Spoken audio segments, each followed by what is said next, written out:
we're going to examine the new trend in relationship structure that's growing in numbers across the world. And as less people choose to marry or even live together anymore, new relationships are forming and cropping up. So today we're going to look at LAT, living apart together. And you know something, this one means, this one really is special because, we got an email a little while ago from one of our regular viewers.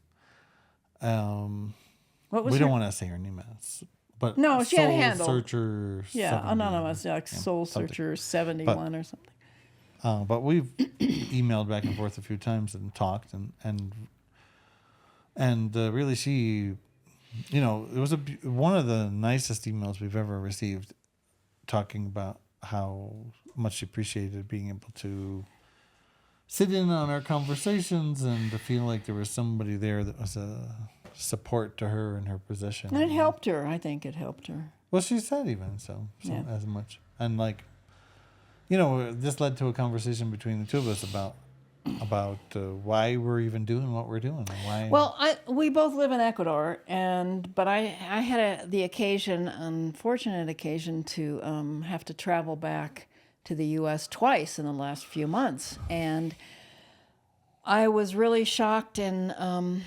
disheartened and, really pulled at my heartstrings that so many people are suffering so much these days. There's all kinds of financial pressures and other kind of societal pressures. And also you can feel like your friends are, you use that word so loosely now, right? The word friends, you say, oh, they're my friends. But when really you need somebody there to support you and when you're really at your lowest point. Or you show your authentic self, or you say what you really believe in, or even who you're voting for, you get canceled. So few people really are There's there. a lot of lonely and depressed people right now. And so when one of them reaches out to us and says that she feels like our channel has helped her, then salud, because that's why we're here.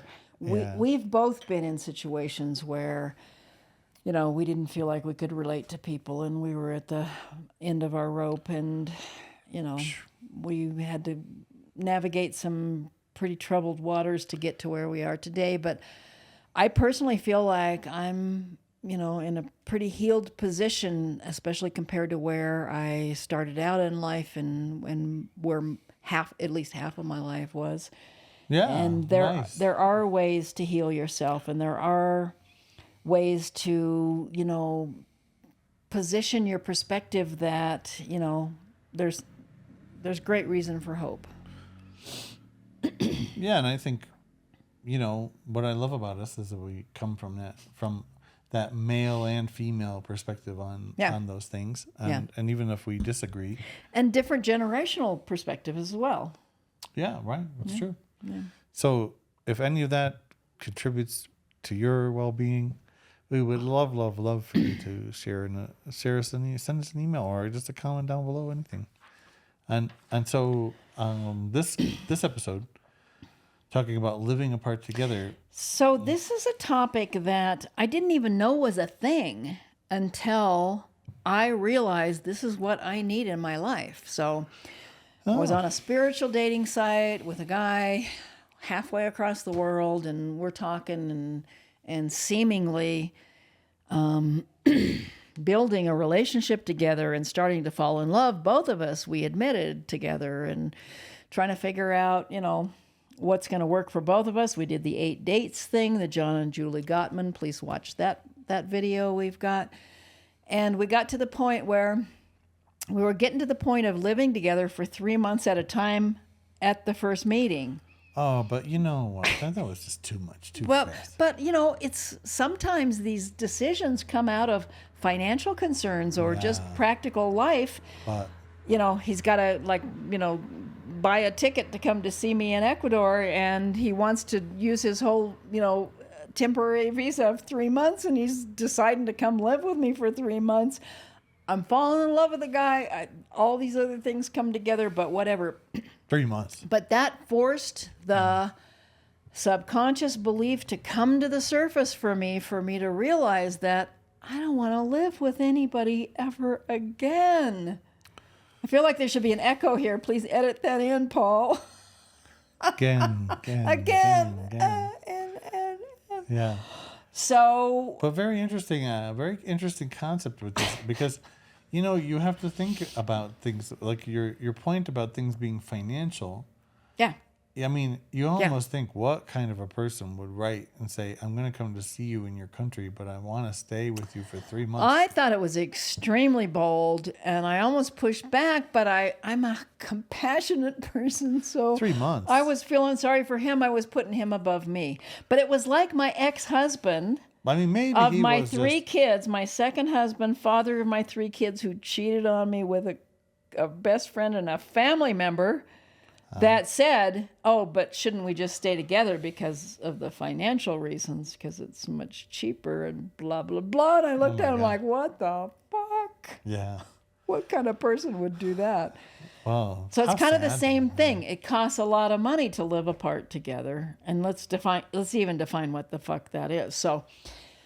So when I was realizing this guy was going to come to live with me for 3 months and I couldn't handle that, and do I ever want to live with anybody ever again? The answer resoundingly was no. Then I realized, okay, but I do want a long-term romantic relationship. I do want like regular sex that goes deeper and deeper, and you know, we just expand things and the intimacy expands, and I want that kind of connection. I don't want to have one night stands for the rest of my life. I never liked that. Right. So that brought up this thing, and then I looked it up, and a bunch of people were feeling that way for decades, and I had no idea that there was this thing called LAT, living apart together. So you're committed to a long-term relationship, but you don't live in the same house. But you live near each other, presumably, so you can 45% of people in the U.S. who are in LAT relationships live within an hour of each other. There's a middle category, and then 20% more people don't live within an hour of each other. So it could be completely long distance, opposite parts of the U.S., whatever. If it works, whatever for them. But we're going to see a video clip of a couple who live next door to each other, but they don't want to live together, and they're willing to endure the excess expenses, 2 households, 2 mortgages, 2 rents, whatever it turns out to be, because they value their privacy, and they value their autonomy, and they value their independence, and they've, maybe it's a latter part of their life where they've created this beautiful life for themselves, that having somebody underfoot 24/7 would change that experience in a way that's not positive. Yeah, makes sense, right? For me, it made total sense. Yeah, I mean, I can see. You wanted me to put him in like the little outbuilding on the property, but I couldn't do that. Well, just because for me, I'm the kind of person that as long as I have some place, some room that I call my own, that I can be. No bathroom, no kitchen, though. Come on. Oh, I mean, for him. I mean, but you know what? He's the one who wants to stay for 3 months. My perception of the event was, mate, if you're going to just make the assumption. If you're going to invite yourself. For 3 months. Yeah. Like, what the fuck, first of all? No. But, like, at second, you should at least be. Take a back seat. Yeah. Take a backyard. Then fucking be happy with the back. If somebody's gone so far as to accommodate you, then be happy with an outbuilding, right? Because and that makes perfect sense. I just couldn't do that to another human being. Sweet of you. And it was an aha moment that, oh, okay, I thought I wanted to like be married and live together and merge our finances and all that kind of stuff. And then from the depths of my subconscious arose this very strong message that you do not ever want to live with anybody for the rest of your life. You love your life. You just want somebody that adds to your life. Yeah. And I mean, give up the very best things you've cultivated. So I think this is probably more for people. Like, I think there's a lot of people out there that they are looking to get married. They want to have kids. They're at the place in their life where they're looking to have a family, etc.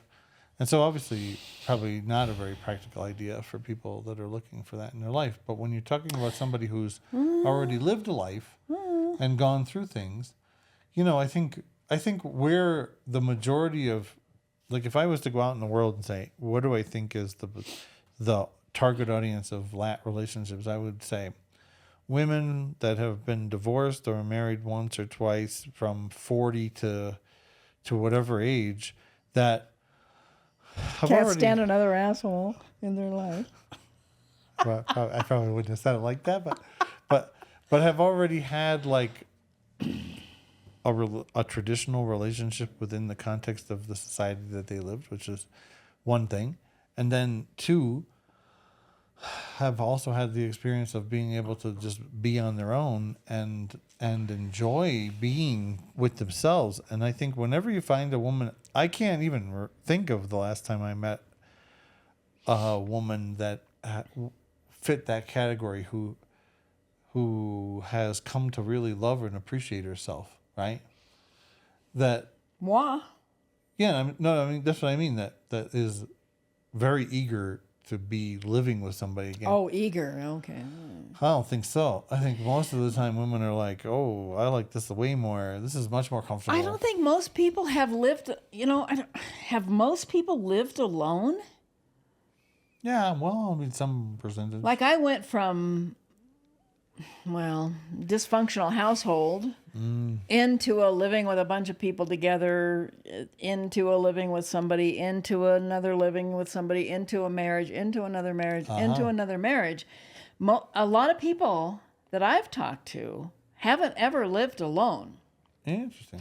And I just had a chance to kind of talk with a young friend, male friend, the other day, and he was looking at like moving out from these roommates who had this completely different lifestyle, messy lifestyle. The kitchen was always a mess. He used to love to cook. He didn't cook anymore because of blah, blah, blah.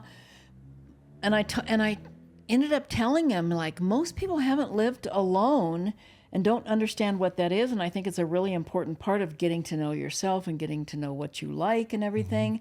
And so now in my life, I've lived alone half of the time, sometimes with kids. It's not the same as being alone, but without a significant partner, which is different. So but you really get to know yourself well, and you really get to know what you like. And even though you can navigate between somebody who's super messy and somebody who's super OCD, you can navigate that, but it's a lot harder than, living with somebody who kind of has your same like lifestyle qualities and view on things and whatever. Right, because you end up basically in a sort of putting up with your roommate kind of philosophy. Yes, yes, right? Yes. And you're just sort of dealing with their whatever. You're putting up with them, and do you want to just put up with somebody you love, or do you want to live apart and have everything exactly the way you want? So to your point that a lot of times it's older couples.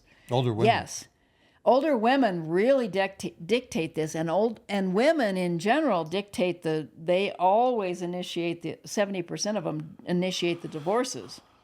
Oh, interesting. So yeah, I mean, most of the women I know don't even want to have sex anymore, don't want a partner, part of it's the taking care of them.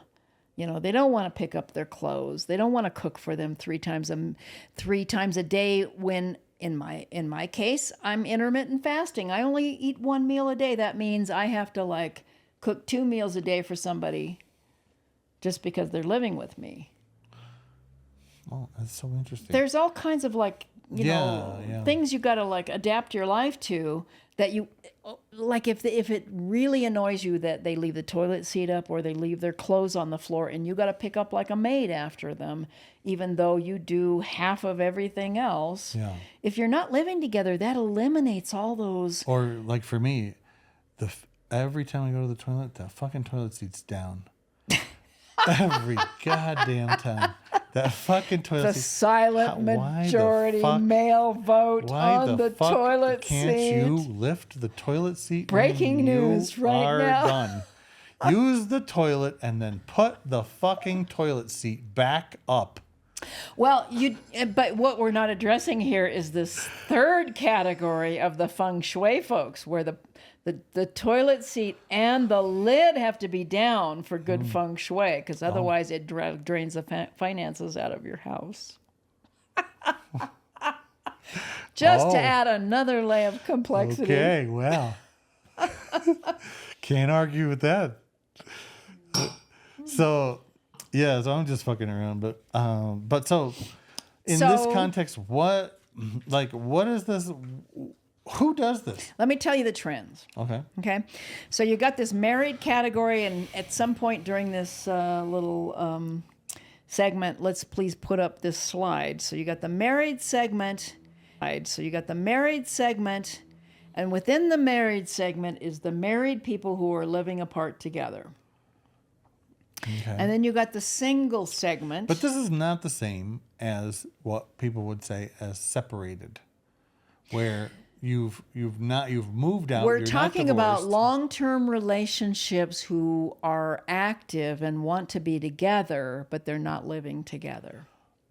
Oh, okay. It's not like we've separated and the divorce is going through and we hate each other and we're not together. No, I don't mean that, but I mean like that's what often very common is that when somebody's about to divorce, that they separate. Right. They're not including in the living apart together. Living apart together is together.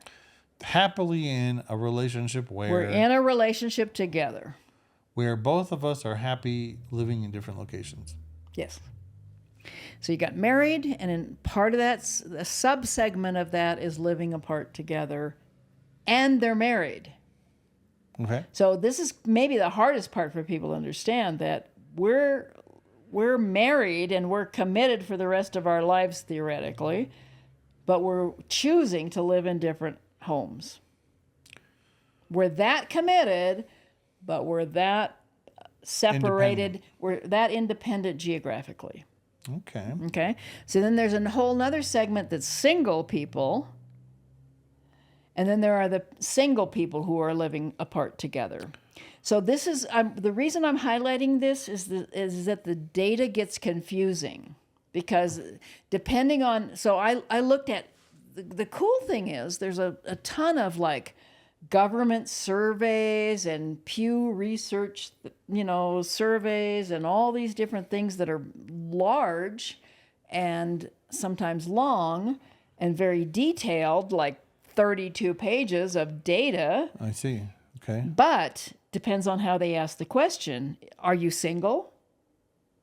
If that's the only question they ask, people say single, but it could be this whole single living apart together thing. Are you married? Yeah. Yes, I'm married.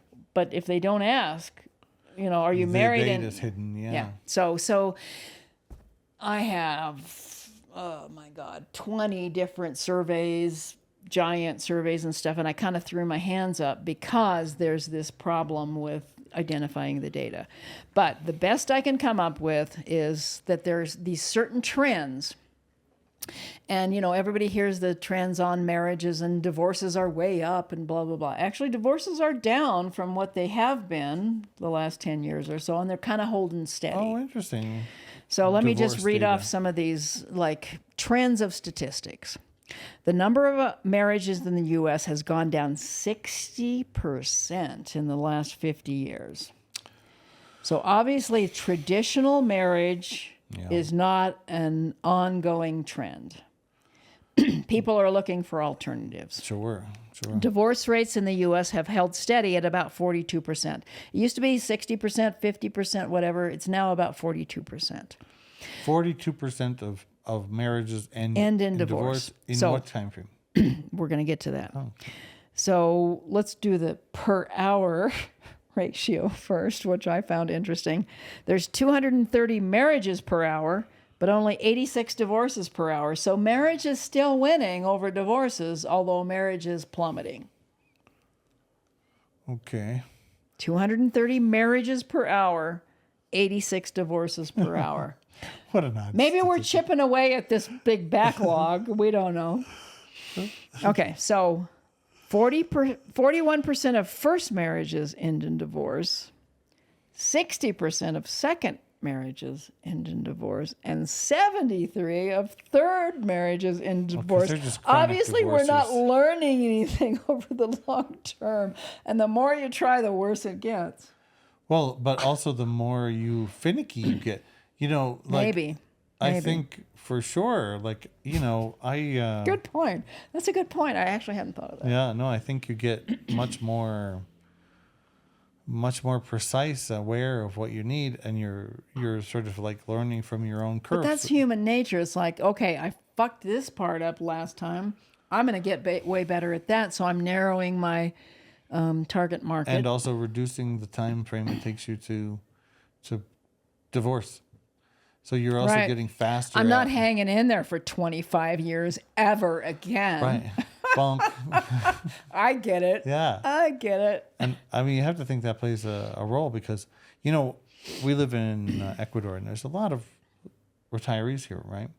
And so Gringos. I've met way more single women in their 50s, 60s, and 70s than I've ever come across before in my life. It's like Ooh, we've never talked about this. real concentration, right?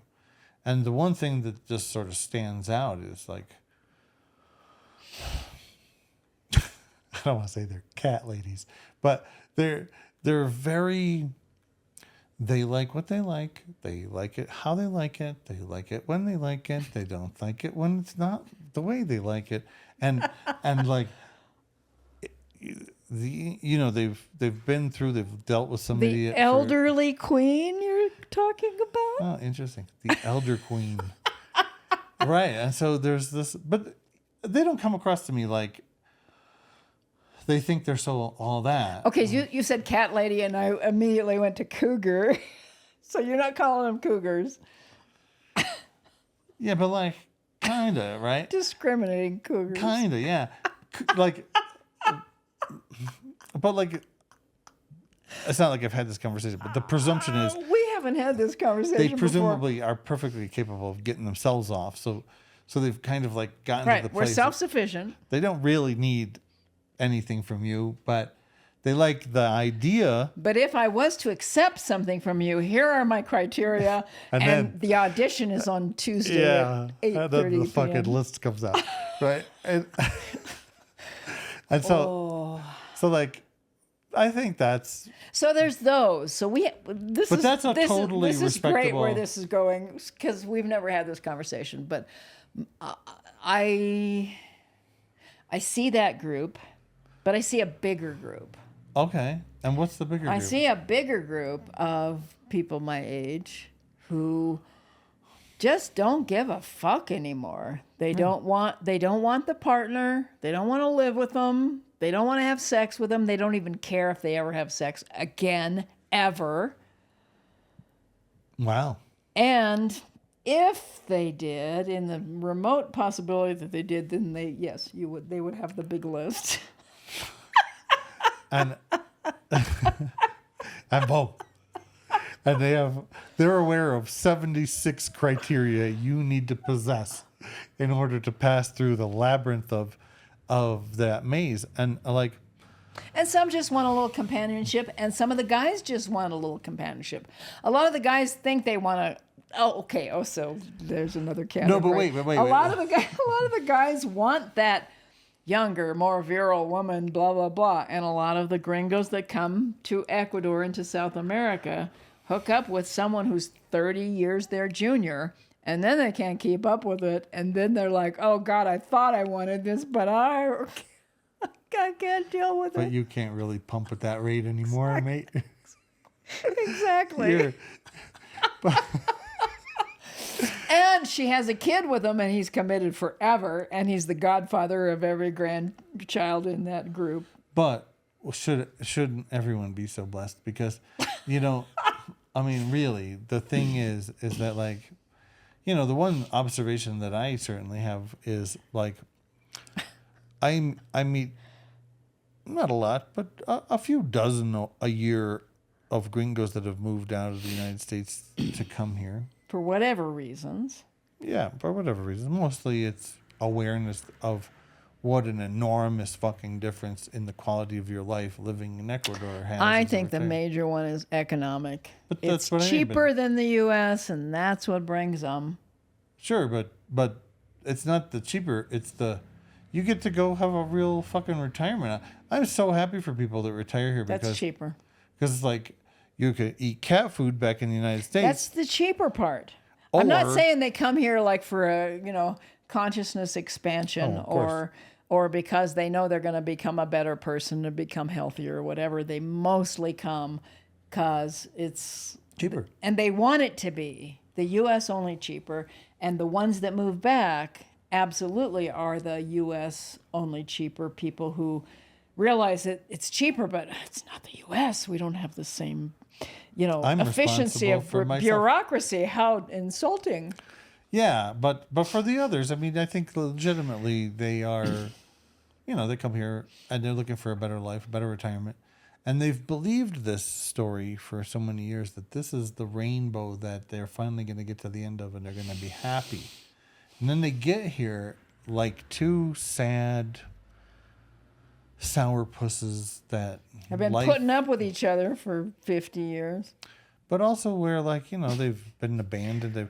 They've dealt with the shit of life that anybody that's have lived for any period of time has lived through, right? Which is like your fucking best friend ends up screwing you, your parents abandon you, your kids don't talk to you, whatever.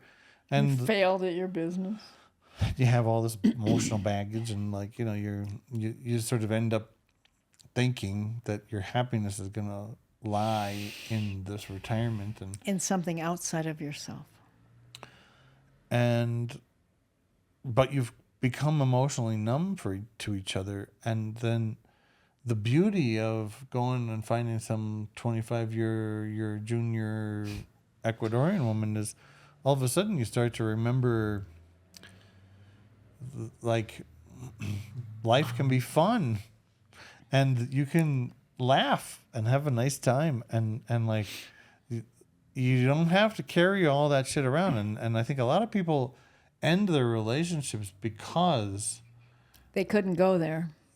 Yeah, because well, that's right. So they think, okay, this new person brought this out in me, but they could have brought it out in themselves before if they would have been brave enough to be their authentic self and be vulnerable to that other person. Right. So wherever you go, there you are. Yeah, that's right. Whether it's another country or another relationship, wherever you go, there you are. Yeah. So you could choose to deal with it on a day-to-day basis with your current partner, or you could blame it on them and go to another. Seems like the easy out. Yeah. Which ends up being the fool's gold that you just ran after, right? But it's in many cases, I've seen people who left their wife and they've lived here very happily with an Ecuadorian woman. If you're in a bad relationship and you've tried what you can and the other person's not willing to change, by all means, get out of it. But if the main problem is your own self and you can change that and change that relationship, maybe that's what you need. And for me, that's where, I know it's not what you're saying this is, but for me, that's where my head goes when I think about living apart together, which is like, doesn't sound to me like a very bad idea that people who have lived together for a very long time who find themselves a little bit unhappy in life or dissatisfied, which I would say is the vast, vast majority, that almost inevitable, that like go back to dating for a while and like get back to a place where you treat each other not like they're for granted, but that like you come to remember what brought you to them in the first place. And that sounds like a very wonderful way to be thinking about married alone together, But not only could it work for people who both value their independence, but it could also very much work for couples who just don't seem like they have the same spark. Well, there's seasons that relationships go through, and if you if you do believe that you can stay with a person your entire life. And if your intention is toward that, then you got to realize there's certain seasons in the relationship. There's one at like 4 years. A lot of marriages break up at 4 years. There's a 7-year mark. There's a 10-year mark. Yeah. And who knows what else? Most people don't make it any past that. Yeah, I think once you make it past 10 years, you're likely to last. I wonder what percentage of marriages. But why are you likely to last? Because you've worked it all out, or because you've each decided to suppress the right amount of stuff that you can Yeah, well, endure it. But really, I wouldn't opt for the latter. No, no, but something. There's another thing that is very interesting here. It's just so great when AI has got to the point where we can just in real time pull data, right? And but what I found this last week actually is quite the opposite, which is seemingly we're heading in entirely the wrong direction, because I've been asking AI regularly things like, hey, what percentage of couples that make it past 10% a year in marriage can make it? Wait a minute, what does that mean? 10% a year? 10. 10 what years. percentage of couples that make it 10 years as a marriage will make it to 25? Interesting. And things like, what percentage of people that live in New York State are using the internet more than 3 hours a day, right? Okay. And what I find over and over and over and over and over and over again is the AI is saying, we're sorry, that information is that is paid protected information. You can't even ask Google. Go ask Gemini, which is a Google product, how many times a month is a certain word being searched for? And who's searching for it? Is it a woman? Is it a man? They'll say, sorry, fuck you. That's Google's proprietary information. So much for the information age. So we're still living in some sort of horse shit, all data now. I gotta, without giving too much away, I gotta really feel like, as much as this enrages me, it's gotta be such a crazy thing for you, who's kind of a master of search engines, to see what's happening in the world, that you can put search things in. You can put the name of the company, official website of company, and that might not come up till the third fucking page because of the sponsors and because of the other crap that they throw in there, especially if it's a controversial topic. As somebody who's so familiar with search engines, it's got to enrage you way more than me, and I'm fucking pissed off. Burns my fucking bumble, I'll tell you that. but at the same time, it's like, what are you gonna do? We live in a world of sheeple who, open the door and there's the people, right? They just fucking apparently have never given themselves 2 minutes to have an intellectual thought that doesn't involve a fucking celebrity. And that they're gonna ponder something beyond them fucking selves, right? And so you believe in the conspiracy theory of sheeple? Yes, I do.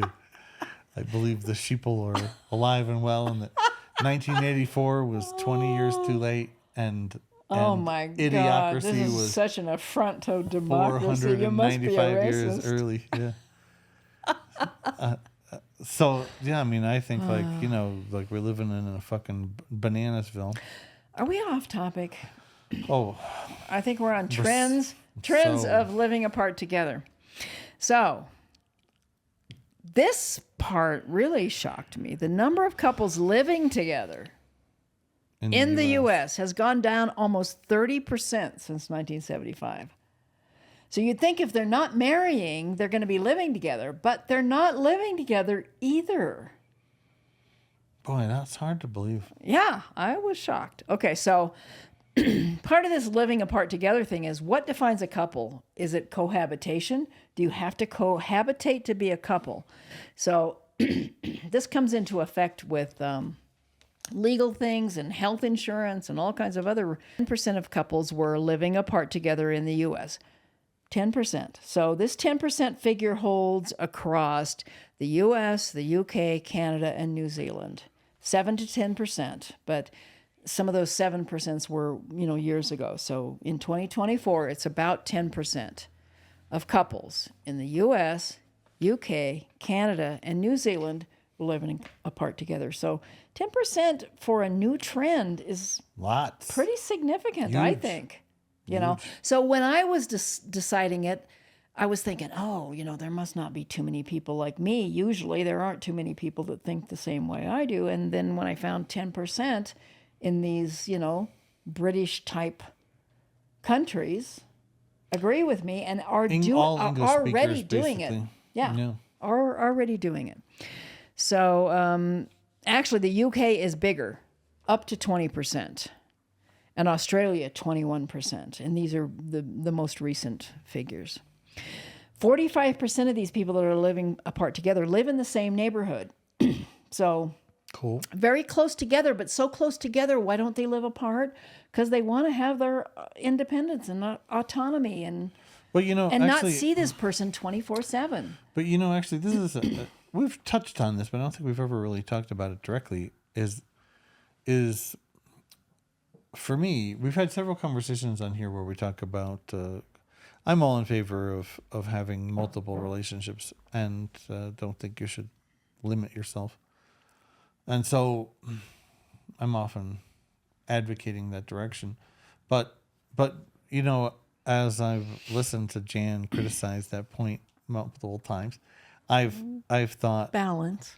I've thought, what is it that's most important about this to me, and what is it what's at the core of it, and I think that this idea of living apart together is something. The place that I've seen this happen a lot is with people who, and I think it ultimately is kind of where I come down on this whole scene.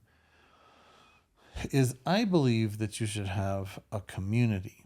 That I believe that we've come to this idea where we cohabitate, we share finances, we do all these things on a nuclear family kind of level with that nuclear family kind of thinking, and that we look for one person to fill a tremendous amount of needs. And I don't think that in with as diversified as the world is, with as everything that we've lived through, with as culturally different as people are or can be, the idea that you find one person that can meet all of these needs seems to me like it's just getting less and less and less. While if we were to modify this to this idea that instead of saying like, you're my one partner and I'm going to get all these needs met from you, that instead if we think, this is my community, these are the people that I live with, this is my romantic partner right now, but that even if he was to stop being, or she was to stop being your romantic partner, she wouldn't stop, or he wouldn't stop being a part of your community, and that this is a really important person in your life, regardless of whether or not you're fucking each other, whether you're planning on having kids, whether you're romantic with each other, that if we have a community of people that we care about and that meet different parts of our needs, that more people can come in that fill different parts, and at the same time, those roles that people fill in our life can change, and that you can stop looking at somebody like they're no longer my sexual partner, but that doesn't mean that means I fucking cut them out of my whole life. And now, and I think we have this, I don't know, it just seems to me like it's fatalistic in some way. It's like we have this sort of like all or nothing attitude where we're like, if you don't meet all of my needs, then you're not going to have the opportunity to meet any of my needs because I'm going to kick your ass out the door. I think a lot of people have come to the decision, and I certainly have been for a long time, that, you can't expect one person to meet all your needs, and you shouldn't. I'm maybe more extreme that I believe that each person should meet their own needs and that they should be complete and holistic within themselves, and that everything else that they have from everybody else is an add-on, it's gravy. But I think a lot of people who I'm sorry. Just to make sure, I do want to make sure I heard you right. That what you were the look ingredients in that gravy? the primary person is the meat, and the other Yes, people in your life are the gravy. absolutely. The primary person is me. So I do believe that Me. Me. Okay, I Me. heard the primary Meat? person is meat, and Okay, and the the male other people perspective. are the gravy. And I was like, wait a minute here. What's going on? What dinner are we talking about? What's the menu? But that was a very male thing to think of the meat. I was like, okay, we have meat and we have gravy. No, I believe that I need to be as self-sufficient as possible. Yes, we're social creatures, and yes, we need each other and stuff. But the more that, and we talked about this in our last video, the more that I'm meeting my own needs, the less I'm needing from somebody else. But you know, I mean, if you don't mind getting personal, Go ahead. like you're hyper independent, right? Yes. Like hyper independent. I never realized how hyper people viewed me as till my son said, "You're the most independent person I know." Yeah, and Two people said that to me, and maybe the third is saying it to me now. No, I mean, you're really independent, right? So like, and like, I mean, I think I know you pretty good. And I love being with people, though, the right people. The right people. I love hanging out with you. Oh, wow. I would love Thanks. the right partner. I love my best girlfriends, but I'm not somebody that likes to be in a group of superficial conversations. No, sure. I can't handle that. I am much happier on my own than in that group. But hey, let me just like, let's replay a scenario. That's one of the things I love to do in life in general, is just reimagine scenarios. And actually, you know, we were talking in the last episode about communication, right? Mm-hmm. And you know, one of the things that I actually wish I did more of with my partner right now, and we used to do it much more religiously, but with the kids, like, you know how things go. Can you commit on screen to more of it in the future? Yeah, sure. You heard it here first, folks. So one of the things that we used to do a lot with each other was reflect back to each other what we heard the other person saying.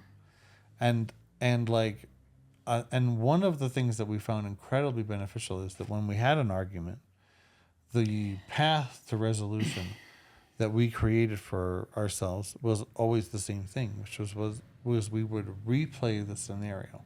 So I would say, remember when you asked me if the garbage was taken out, and I fucking jumped at you because I had this internal narrative in that moment that you were really attempting to passively aggressively get me to take the garbage out on your schedule and not on mine. And I realized that maybe you had a different motivation, and that you were simply asking me if the garbage was It was simply a question. So Go figure. So what I wish I would have said in that moment was, Ooh, nice. Ooh, nice. Yeah, beautiful, beautiful. And then I'll replay the situation so that I could re-go through it, so that we sort of rewrite the record that's there in terms of... If we could turn back time, this is what I would say. Could we do it this way? Yeah. Right. This is what I would say. And that has turned out to be one of the most wonderful things that we did for so many years together, which was reframe those situations so that if somebody says something... What was it that the... Potentially triggering. Yeah, or what was the word? Regretful... What is regretful incidents. Yeah. If it was a regretful... AKA argument. Yeah. If it was a regretful incident, that we would replay that moment and sort of rewrite the script of it, you know? And I think that's single-handedly that's great. One amazing event to take place in, because it lets you learn, you know, what the other person, what your real intentions were, also what your highest conscious self would say. And so here's and then I regret the way I did it, and given the chance to do it again, I would do it this way. Yeah, I would care for you in this way. So that's my question to you. So if, let's call him Captain America. You're so great at bringing it back to where we were when we left the tangent, because I don't remember what we were talking about right now. So for the lack of, to protect identities, we're going to call him Captain America, right? Okay. So Captain America, he says, "Hey, Jan, I want to come over for 3 months." And I'm just getting the name right now, right? Because he has an action figure. Okay, got it. so he says, "I want to come over. I'm going to live with you for 3 months, but I'm going to be there for 3 months. But I'm renting my own place." Yeah. And like I'm thank happy you. to see you. I'm pretty into you, and I would like to see you multiple times a week. Mm-hmm. But I understand that maybe you're not in the same place, Right. and I want to, I want to be respectful of what your needs are. But I am fully committed to this relationship, and I'm going to go rent a place there and be there for the whole 3 months. And I really hope at the end of that 3 months, we've decided that this is a relationship we both want to pursue. And I feel like it is. And I want to I want to give you the time you need. Now, that's a totally different scenario, right? That's a totally different scenario. And I feel respected, and I feel such peace and such ease and such relief that, You're going to say yes. this person that I think I'm falling in love with, that we've passed all these 8 dates and everything's great, but I've never lived with this person, and he's got ADHD and ADD, and I don't know how that is. I've never lived with anybody like that. And what if it doesn't go right? And we find that out in the first week, and now he's here for another 2 months and 3 weeks. Yeah, that's a whole different situation. Only a 50-plus woman has the life experience and awareness of self to have had that thought. And respect of self. Yeah. I had a guy who said, I don't care if I only get to, he was we met in Ecuador, and then he went to another town in Ecuador, was going to be there for 2 weeks and then fly out. But we met on this 5-hour bus ride, and we connected, and then we started texting and all this kind of stuff. He's down there in this other place for 2 weeks, and I'm not going to see him, and I'm up here. And then he finally says, "You know what? I don't understand why I'm down here and you're up there. Let's get together. I'm coming back to this town you live in, and I don't care if I only see you 15 minutes for that whole 2 weeks that I'm there. I want to see you." Oh. Yeah. That is the very definition of romantic. Yeah. Right? Yeah. And so obviously, how could I say no to that? Right.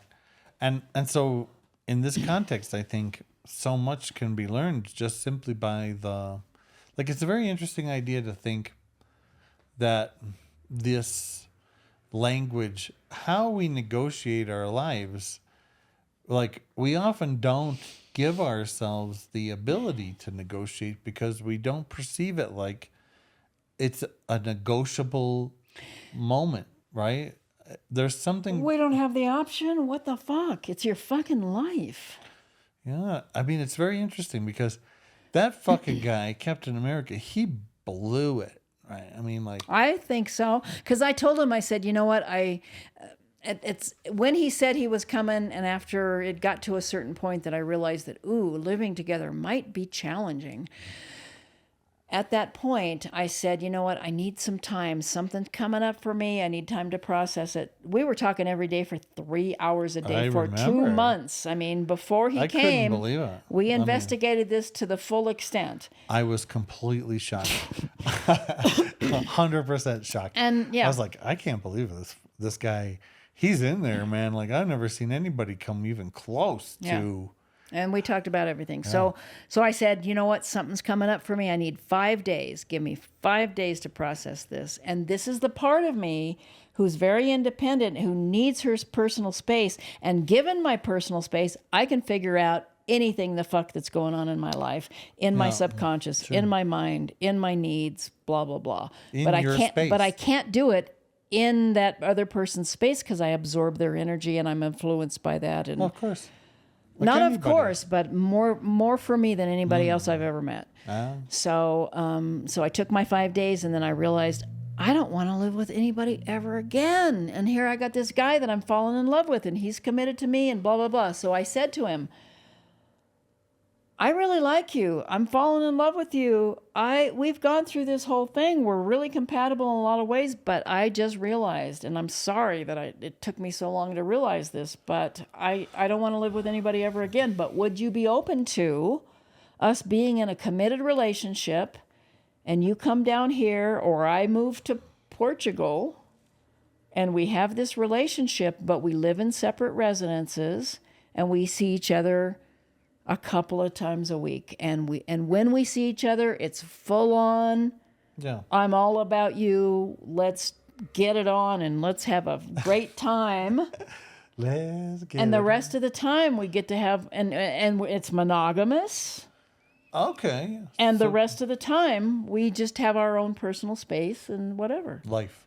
And he never answered me on that. He never said no, but he never answered me. And then finally it just fizzled out. Wow. So the answer was no. He just wasn't. Well, I wouldn't say that. I would say the answer is I'm going to require much more time to conclude. 20 years. I'm going to take a long time. This is such a change. I'm going to wait reality. and see if I have any other options. And you're at the bottom of my list. And if nobody else bites the bait, I'll be back. Subconsciously. Subconsciously. Right? Because like very few men think at that level. That's not really very common. So what do you think he was aware? Much, what do you think he was aware of, from a male perspective? I mean, I think he had really traditional values. Yeah. Because he probably had a very positive family upbringing, just by the fact that he was from Northern Europe, and most families there have a positive family experience. And so he was thinking, no, I want this thing that I have in my brain as a happy life. And so he was just looking to try to... And part of that is waking up every morning to that person. So what is involved in that? Like, from a guy's perspective, is that waking up next to that person, I could have sex that morning? Or is it just, I need that physical reassurance that I have a partner? What is it? That's so big. I can only say from my own point of view, but like I wake up every morning to, I'm always the first person awake by a country mile, right? And so I wake up to 3 sleeping people, my wife and 2 kids, and like. So sex is not possible for you every morning when you wake up. The slightest. So that we rule out that ideology. Not the slightest thought of that, and like I'm thinking, like like what a absolute blessing it is to be alive and to have this gorgeous family, just beautiful, such a amazing thing. So so that's what I think, and then I get up and do coffee or whatever I'm gonna do, but so that wouldn't be the same for you if that only happened 3 days a week and you lived in a different spot from that family, or part of that family lived with you and part of it lived with the spouse. Well, but yeah, I mean, yeah, of course I'd feel even more appreciative in some ways because it's even more rare of an event, I think for me, I think that I look at it from a little bit of a different perspective, because I've had one set of 2 kids grow up, and so I've gone through this stage with kids before, and so I know how transitory it is, and so it's like, yeah, here's another chance too. And that it's, it's never going to last, Right. And so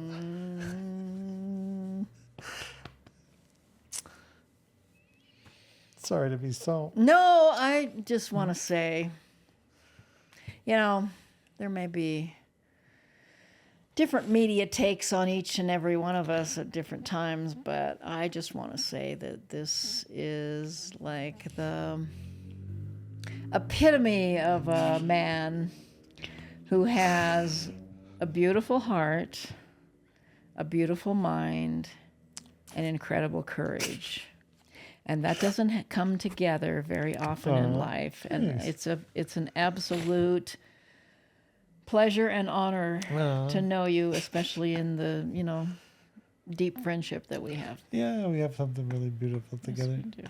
And I deeply consider you part of my community and a part of my emotional well-being, because it's the joys, the most precious things in life are that friendship that you, who would have ever thought? You know what I mean? If you would have put together a mugshot list of people that you thought, who's going to turn out to be your closest friends and allies, surely we would never have picked. And how the fuck are you going to come together in that kind of weirdo synchronicity? Yeah. Yeah, more on that later. But Yeah. But for me, I think that same thing. What I try to do in my life is take that. Well, I don't think it's a secret, but I lost a son, as have you. I have too. And you never think you're going to lose a child. That never crossed my mind. Not the natural order of things. Yeah, and but when you do, all of a sudden for me, it was oh my God, I've got this narrative in my brain about how life's going to play out, oh, my kids are going to have kids and bop, Right. bop, bop, and then they're It's going all to these be... different steps, and we're here, and we're and doing the next one. And in some way, the one of the greatest parts of sort of enslaving yourself is that you start to believe that. Because when you believe it, I really think you take things for granted because you think, oh, this is going to be here for fucking decades. Right. It happens for everybody. It's going to happen for me. I've got plenty of time. And you don't look at it like, my God, this might be it. You know what I mean? This Right. could be... This could end any minute. Right. Anything could end any minute for any one of us. And by recognizing that, you really appreciate living in the now. Yeah, you just are this is the only thing that's real. Don't take anything for granted. And to your point, I think, if you've come to the place in your life where you love being with yourself and you really love who you are, don't sacrifice that for don't sacrifice that for anything, right? If that means that you've got to live by yourself, and that's what you need, 100%, that's what you need, right? So the difficulty with somebody who has achieved that, and I feel that I have. I mean, I feel I'm pretty clean. I feel like I'm pretty healed. I don't have a lot of baggage. I'm super happy by myself. The problem with a person like this is that anybody you meet that you would decide to either live together or have a committed relationship together has got to up the ante. I've got to be happier with another person than I am on my own. Well, And God, so that's my standards. it doesn't seem much to ask. It doesn't seem much to ask, but most of the people who have come close to this, decision they're gonna draw me down.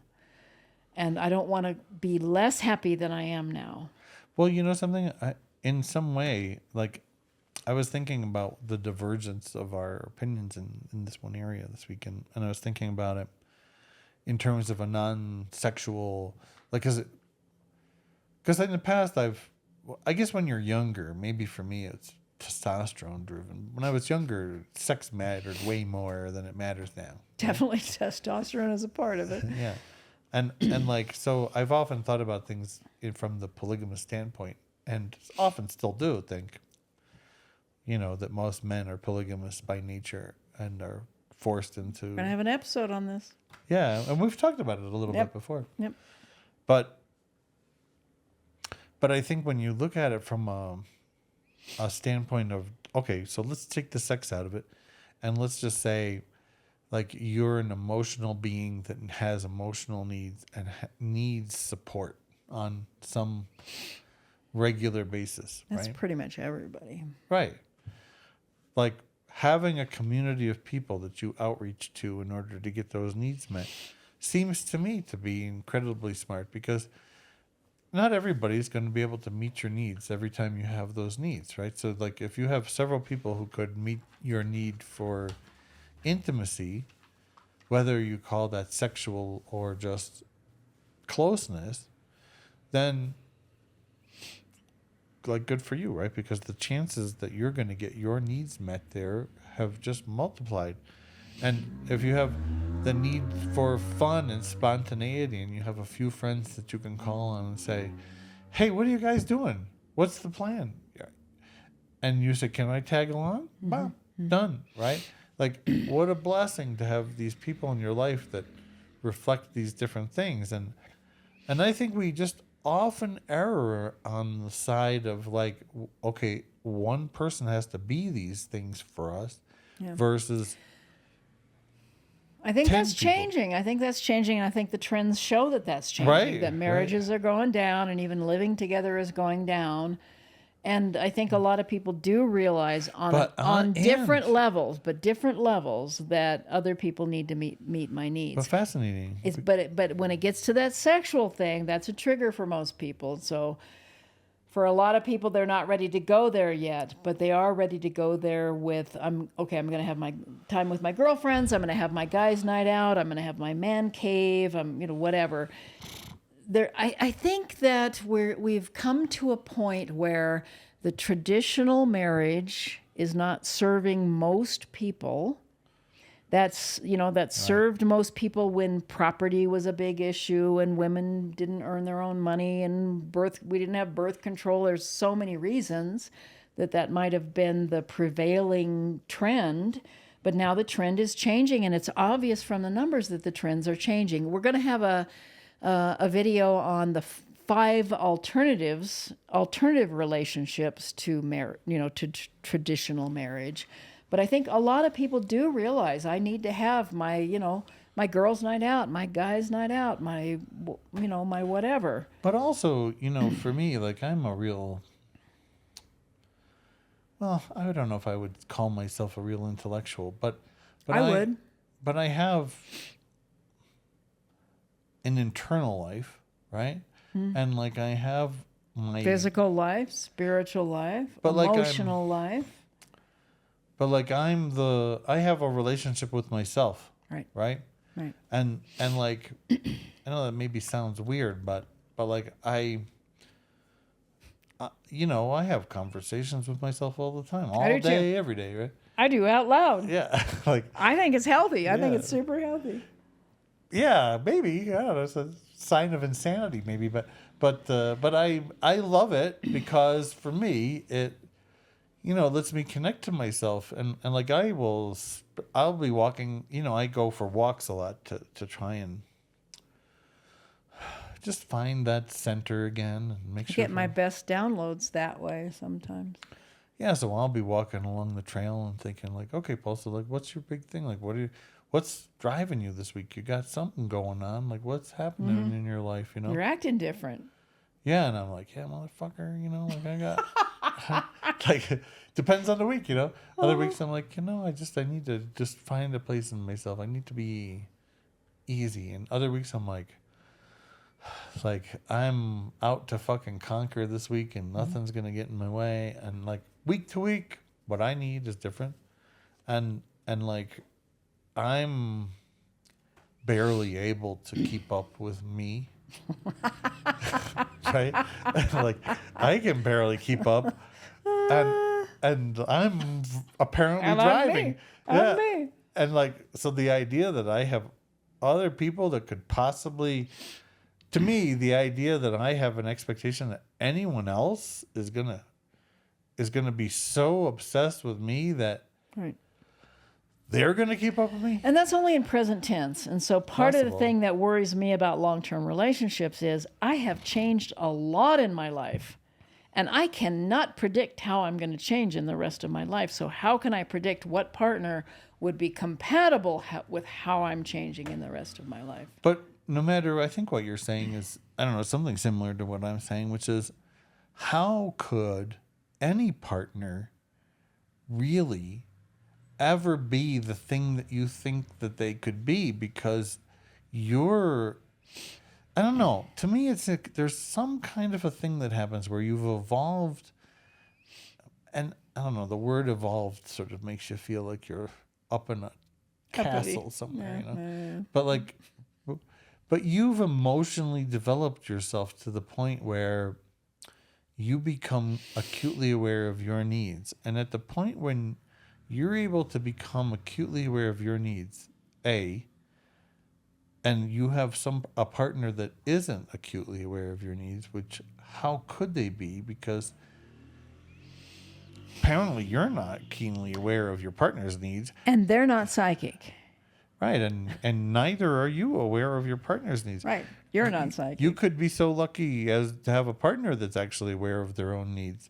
And if you had two people who both were aware of their own needs, trying to be in a relationship together, I think you inevitably come to a place where you're like, okay, we need a lot of distance from each other because I have my own needs and so do you. And so like we need to like have... And I don't want to change you.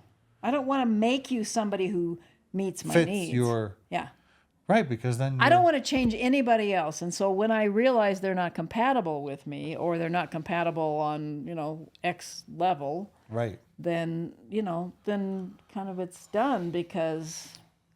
Well, and I think the place where we diverge is, that's the place where I say, amazing, I'm so happy to have a person in my life that I could hang out with every so often or talk with that fits this. Like, this is one place where I really do get my needs met with them, and this is something that I really value. And like, to me, having that, I don't know, like I was an only child, right? And so I spent a lot of time feeling lonely, feeling alone. And so, and in some way I like being alone, like for some period of time, Right. like it's a necessity. Like I have to be alone. But it's both and. Right. But at the other end of that, like I've come to the place where I can appreciate just any connection with someone. That's why you can tolerate talking to people I can't talk to. Because I really like, I'm like appreciative of the fact that I have some connection there that... And you're curious about other people's opinions. Yeah, for sure. So, yeah. Well, I guess we've... But we didn't even go into the pros and cons of the LAT. We're over an hour. We don't like to go over an hour, but do we want to go through these quickly? Why not? And then have a tiny bit of discussion about the most important how parts? about this? Whatever strikes you. How about this? Anybody that doesn't want to hang around, now is the time to shut down. Good time to cut out. But we're not going to stay that long. Yeah. 15 minutes max, right? Okay, sure. Okay. 15 minutes max. So why would people consider this living apart together thing? And I just want to say I agree with most of what you said. And yes, we can't get our needs met from any one person. And I think a lot of people are increasingly agreeing with that to a certain extent. Who knows what extent. But I think the place that people disagree with that is on the sexual part. And they can't handle the fact that their partner's getting their sexual needs from somebody else. So although polyamory is an option, I think there are other options that people might choose. Maybe they'll escalate to that option at some point, but I think there's other options that are more palatable to most people. Or de-escalate, however you. Or de-escalate, because a lot of people in our Helen Fisher thing podcast were talking about they tried polyamory and it just wasn't for them.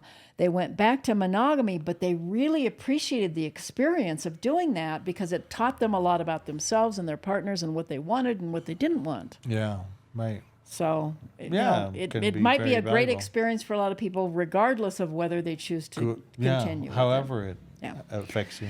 So pros of living apart together, most people feel like they have an independence and an autonomy. So they have control over their own schedule, their finances, their own decisions. To me, the decisions is the biggest part. Oh, interesting. They have fewer compromises and they have more time for the other things that are important parts of their life, like career and hobbies and their own alone time. As far as the relationship benefits, they have the intimacy without having to have that live together thing, which might not be compatible with them.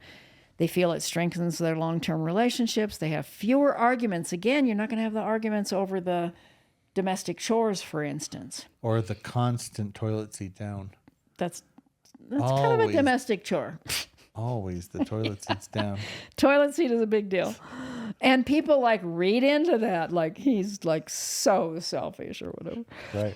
Fewer arguments, time with their partner is more focused and cherished. So when they do come together, like for me, one of the things that I've said for years is that people live together and how much focused, intense time, intimate time quality time do they spend with each other? They're ignoring each other probably 80, 85, 90% of the day. So why not have that in your own space where you feel totally free and come together for that 10 or 15% where you can totally focus on that other person? Nice. Yeah, good argument. There's an anticipation of seeing each other, just like when you were dating. You didn't get to be together all the time. Right. You don't take each other so... You don't have an unhealthy dependence on the partner. You have your own space. If maybe being together all the time suffocates you, you have time to process your relationship issues. And for me, that's important. I like to, if we've had an argument, I want to go off on my own. I want to think about it. I want to know what part of it was mine. What part of it do I feel like I need to talk to them about? That's wonderful. Good for you. But it's true. It's like, no, but that's but so when rare, I come back, I say, like I said today, I'm taking total blame for this part. I made some stupid decisions. Right. You know, if I hadn't had time to do that, I couldn't come back as clean and as clear as that. Right, of course. So it really long term contributes to the health of the and relationship. the health of the relationship and the ownership and the what's that word? I take accountability for my part. And I'm not blaming you for the other part, but I'm saying I wish it would have gone this other way. I would have felt better if it would have gone this other way. Well, if you could rewrite the script, that thing that we were talking about. Right? Exactly. You could sort of rewrite the script and say, beautiful. Okay, wish I would that. have done this. You could have done this. Yeah, would right. have done that. My intention was this, and and it came across completely opposite of what my intention was. Or I was blind entirely to. So for some people, they've tried living together and it didn't work, but they still love each other. They still want a long-term relationship. So this is their second option. Yeah, not and I just want to spend a minute on that one because I think one thing that I've learned today from this is that the divorce rate is actually below 50%. Amazing. Yeah, it's gotten better. And I think it's a testimony to the fact that people are becoming more and more aware of their own needs. Yeah. They're more and more happy in their situations, right? And both in this research and in the research on the Helen Fisher video, I'm admittedly shocked that the millennials are doing better than a lot of the rest of us, which I wouldn't have guessed, but they're taking more time to get into a relationship. They're testing things out. They certainly wouldn't marry if they hadn't lived together. Temporary therapy for struggling marriages. And the video clip that we're going to do next is this Dr. David Essel, who apparently has been doing this for over 30 years. He may be the originator of this living apart together thing because he had clients who were at their throats all the time. Oh. And he couldn't bring them in for couples therapy because all they did was argue 45 minutes out of the hour. And so he started having them live apart and then doing counseling on each one of them separately Oh, very interesting. and found super great results through this. And so one of our clips is a lady who, her and her husband are living apart together in different apartments, one above the other. And they have kids. So he's got one of the kids and she's got the other kid. And they're the happiest they've ever been. And they were on the verge of divorce. So actually, this is an interesting point that you're raising, right? Because earlier I had the thought, but I didn't mention it, which was, you know, I wonder how, if you had the right house, you could design the house in a way, you know, a lot of people, they'll redo their kitchen, right? I tried this. So And they say, oh, I want an open concept. But what if your motivation wasn't that you wanted an open concept kitchen, but it was instead that you wanted to make sure that each of you closed concept away from my spouse. You wanted to have two parts of the house that felt well like little mini apartments. And maybe a lot of rich people do this. They have a giant house and they have the east wing and the west wing or whatever. I tried that with my third husband. I've learned a lot, by the way. But I told him, I've been living on my own for 18 years raising my kids.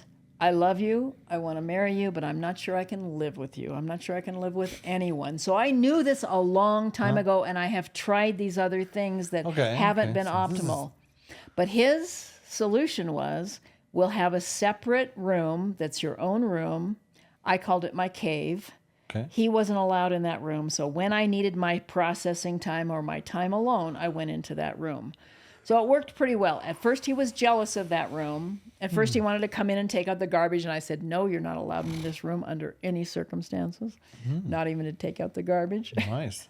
Because it was really just And espionage. it worked. And he saw that if I came home like upset from work, I got mistreated at work, I could go into that room, I could process my stuff, and I could come out happy.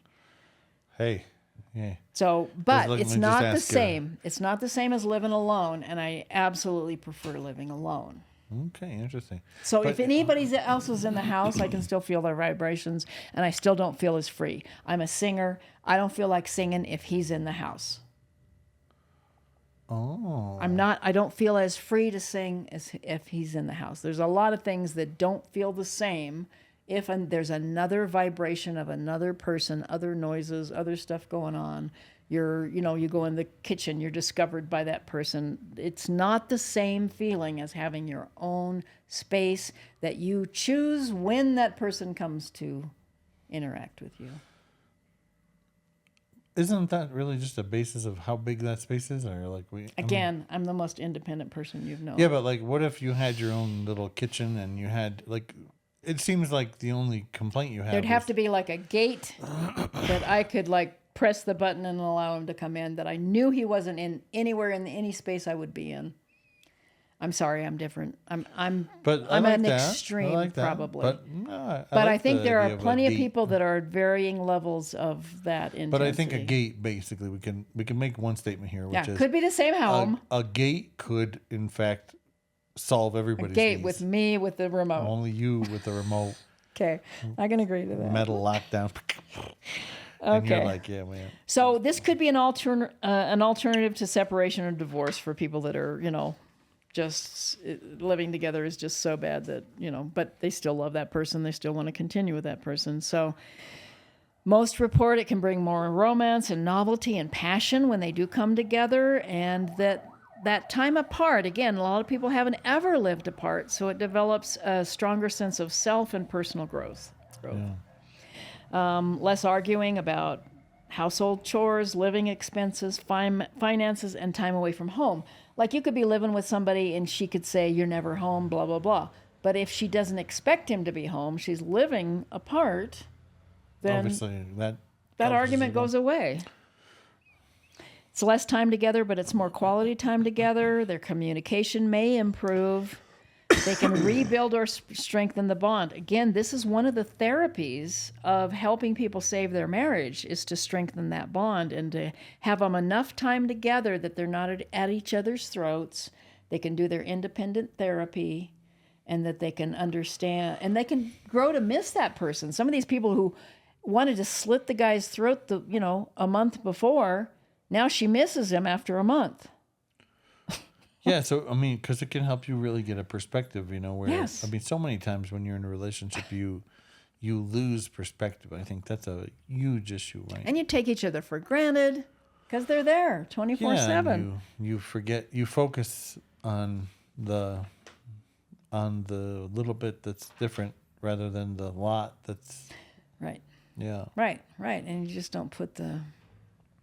And so often that's, I think one of the greatest things that you have was in distance is the likelihood that you assume or ignore the virtues of a person or the qualities about them that you appreciate. The Familiarity breeds boredom, but it also could breed contempt. Right. Yeah. Yeah, that's right. And So yeah, you appreciate somebody when you don't get to see them as much, just like you did when you were dating. You spent all this time thinking about getting together with them next. You only got to see them once or twice a week.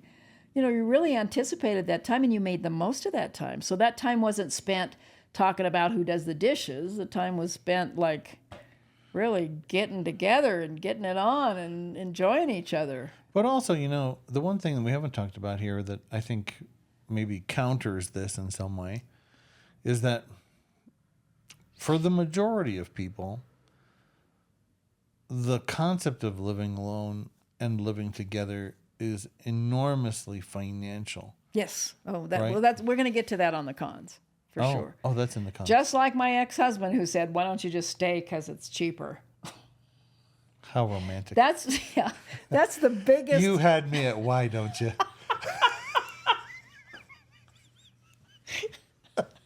Could you rephrase that question? Yes. Yeah, no, that's a huge one. So continue on the cons. The younger couples it's a bigger percentage of younger couples who do this, but it's more like they have to. They have to because they don't want to live apart together because it's cheaper. Well, wait a minute. Let me rephrase that. We're talking about why they do the living apart together. It's too early to live together. They don't know each other enough, and they feel like there's a big con to breaking up. It's the big emotional con. Because they've come often from divorced families. And maybe a financial con and whatever, but they're just kind of like doing this trial thing, living apart together before they live together. Like having a puppy. They want to avoid the breakup hassles, and then a lot of times they're going to different universities. They have like new jobs, first-time jobs in different places and stuff. They're not quite sure of their relationship, so they don't want to move in together, so they're living apart together long distance. As you get older, the people who are living apart together are living in their same neighborhood, that 45% living in their same neighborhood. The older couples, they might love their space, like on that clip. That woman, she had her sewing room together. She liked to play the cello. He's got his wood shop. He loves his property. Maybe they want to leave it to their kids, Because they have other lives. Yeah, they've developed their own lives. Right. And they like their lives. They love their lives. They just want to add something. And I fall into that category. I love my life. I love my independence. I'm happy. I just want to add that romantic and sexual component to it. I don't want to change everything. Yeah, that makes total sense to me. I think the problem, I think this is one of those areas where, these dates are one of the most effective ways that I've ever seen that allow you to, in a calm, sort of respectful way, negotiate your needs. Right. And like I feel like Captain America, he seems to have it's an inside joke, sorry. He seems to have a lot of the qualities that I think if you saw him twice a week, I don't think you I was going to be perfectly happy with that. Whether he was OCD or whatever. I think you could. Right. That's the right sort of balance where it's just going to roll off you. The differences don't matter. Right. And it was only for his... Only for 24 hours or 36 hours or whatever. Yeah, I mean, only for his lack of he just wanted that. I want to wake up every morning next to someone. I want to have, But really, for that adherence to an ideology, he missed out. He missed out big time. Yeah, he missed out. And I think that, hopefully we see the continued growth of this where people start to expand their ideas and think, hey, I've been alone for 10 years. Okay, Swedish guy, if you're watching right now, who has the name of superhero movies. If you want to reconsider, you got my Telegram number. Does he have an accent? I have not given him this. Okay. This channel. He'd have to find me by synchronicity. Okay, so we're safe. Okay, so why would people not want to do this? Financial is the biggest reason. So again, like my ex who said it's cheaper if you stay here and we don't have to maintain 2 households. Same thing. People don't want to have 2 sets of rents or mortgages, utility and cars bills, and Yeah, the whole thing. So, and then there's this health insurance thing, like people who are married. So we showed you this clip of the whole married circle, but within that married, the subset is married living apart together. So these people have a really hard problem. During COVID, they couldn't see each other. So they're married, but they can't get together with their spouse because they have different addresses. They're married and they can't have insurance policies together because they have different addresses. So the different addresses thing is a real problem with the bureaucracy. Interesting. There are people with children that it can be challenging, but as we saw in the clip, there was a couple with children, and one of the children lived with the wife and one of them lived with the husband. It was the best relationship that the husband and wife had ever had. So instead of living together with children and you're both hating each other and the kids can feel that vibe or they hear you arguing all the time, and they are developing a pattern of this is what love looks like and this is what a good marriage looks like. Right. Instead of doing that to the kids, you're both happy. And, seemingly much better. I guess the big downside of that is that the siblings aren't together all the time, but siblings argue all the time too. So maybe that's not such a bad thing. No, I mean, but again, everything should be, played by ear, right? This is something that has to be on a case by case. It's so individual. Yeah. So the other thing is, like, a lot of these are long distance relationships, and that's a whole myriad of other challenges. But again, that's mostly younger people. Usually when they're older people, they're living in the same neighborhood or not more than an hour away. So I wonder, of everybody that's listening, I wonder what your situation is like, and I think the big takeaway from this is, that you've got to find what works for you, and you have to isolate that away from what works for my partner or what works for my spouse. What am I looking for? What's most important for me in a relationship, and what's most important for me in the relationship with myself? Yeah, right. Because if you can meet that need, right, then in some ways you can kind of put up with anything for a little bit of time, a week. Right? Especially if you're in your own home, you can put up with a lot of stuff. Yeah, and it's much easier to accept somebody to be sure. So much easier to just be like, I can accept that he's OCD in his own home 5 days a week. And when he comes to my house for 24 hours or 48 hours, he's OCD, but I can get over that, and then he goes home. Yeah, because it's not a thing that you have to deal with day 24/7. After day, 24/7. And when you do have to deal with something 24/7, I mean, I think, boy, Or he doesn't do that when he comes to my house.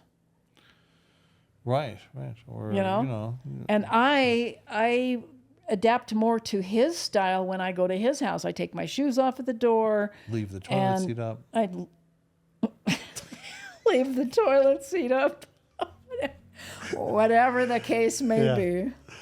You know, I love riffing on that one because like I can't count how many women I have heard complain about the man leaving the toilet seat. Okay, so we got to do a whole Well, it's just Paul's, an episode. Irritation at women's things. No, but just this one episode. thing. No, actually, it but sounds no, like a good episode. I know what you're talking about. So I acknowledge what you're talking about. I acknowledge the woman's side of it. It's no fun to go in the middle of the night and there's a certain momentum with which you sit down on the toilet and to go straight into the toilet water with your vagina, which has an opening which can breed bacteria. Well, why would you do that? If the toilet seat is up. Huh? But what I'm saying is the same thing is true for the guy, right? There's a certain momentum. And if the toilet seat's down and you just now, are you going to piss on the toilet seat? Are you going to... But that's not personally offensive to you. As your pussy in the dank water. Because I will have to lift the toilet seat up to take a pee, right? Much the same as a woman would have to put the toilet There's seat effort down. involved, but there's also some minor trauma involved. But one would argue that it's easier to put a toilet seat down because gravity wants to help you than putting a toilet seat up where you have to fight gravity. You heard it here first, folks. I have never heard this argument before. Gravity All right. Okay, says... I'm gonna stand up for men in the respect that some women go fucking crazy over the toilet seat. Oh, crazy! Like ballistic, like it's a deal breaker, whatever. I support you, men, in that particular thing, but I do think it's a little more traumatic for a woman to sit in toilet water than for a man to lift a toilet seat. That's my final answer. Okay. That's true. I'll agree with that. And on that respect, we agree, folks. All right. Hey, as always, a joy and a pleasure to be hanging out with you. And if you've managed to stay this whole time, endure to the end. Yeah, then let me say, you're one of. We should give elite. Stars or something. Yeah, you're one of. You get a gold elite. star. All right. And we appreciate any kind of likes and subscribes and comments, just like our and also soul searcher lady today. Yeah, and just a beautiful anyone who wants to drop us an email, we absolutely love and it. Topics you want us to talk about. Yeah, that would be in our great. grand expertise. All right. Until next time. Yeah. Thanks. Enjoy. Bye.